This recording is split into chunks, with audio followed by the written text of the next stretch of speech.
po kemi parë vetëm pak makjazh me këtë variantin e ri për të rritjes, ku aty gjenë në rëndom njerëz si të thuan fal, po këta akoma ç'a duan këtu. Nga grupi parlamentar deri te kjo kryesia e re e tjerë.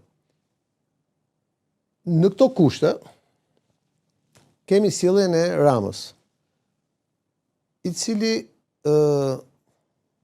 është përpjekur ta mbaj fort frontin e antiprotestës, qoftë në nivelin mediatik, qoftë në nivelin politik, me gjithë dështimet e mundshme, se duhet pranojmë që kjo ka qenë një periudhë. Dhe ka hasur atë që ne këtu në studio kemi diskutuar shpesh, paftësin në shumicë të një pjesë të madhe të njerëzve të tjerë. Pra ai është detyruar të vërë gjoksin luftës mediatike dhe politike të imponuar nga protesta, për shkak se pjesa tjetër nuk e ka mbushur mendjen, nuk ka pasur efekt.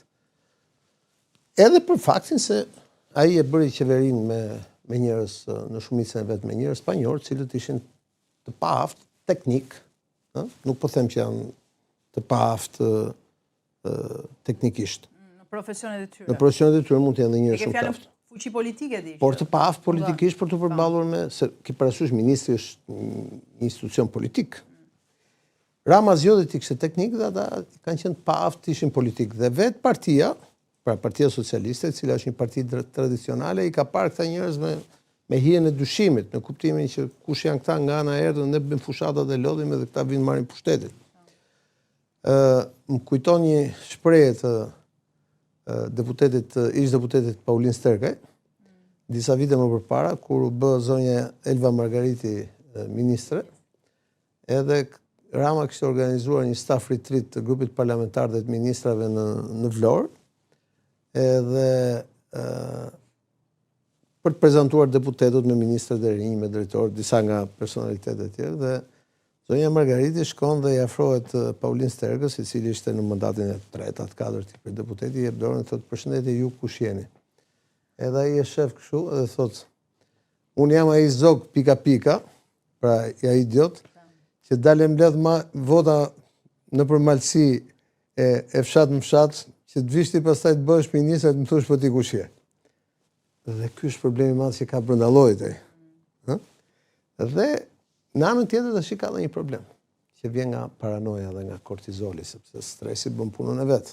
Duhet kemi parasysh që zoti Rama është një njeri që ka 36 vite eksperiencë politike, pra ka një nuhatje të jashtëzakonshme, por në një kohë ka edhe problemi që tashmë janë evidentuar për shkak protestës, po edhe për shkak të gjithë gjëra janë evidentuar një seri gjërash me probleme në rritje.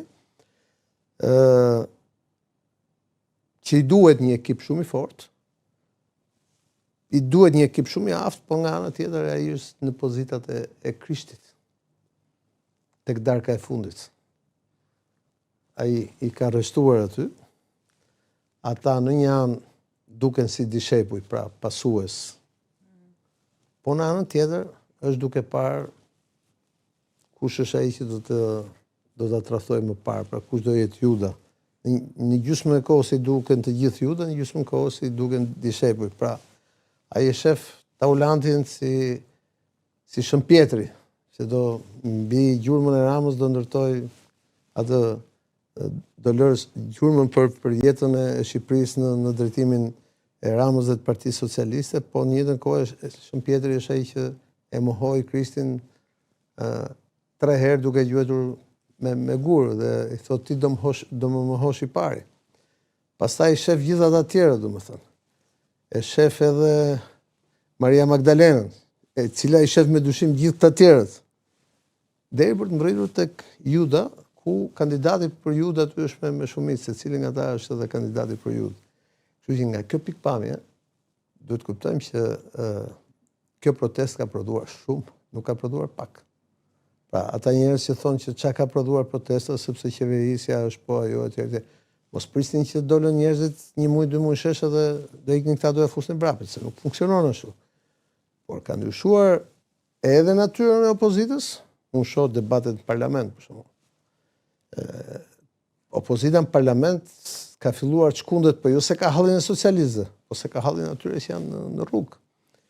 Edhe sjellja e Partisë Socialiste në parlament nuk është ndikuar nga opozita.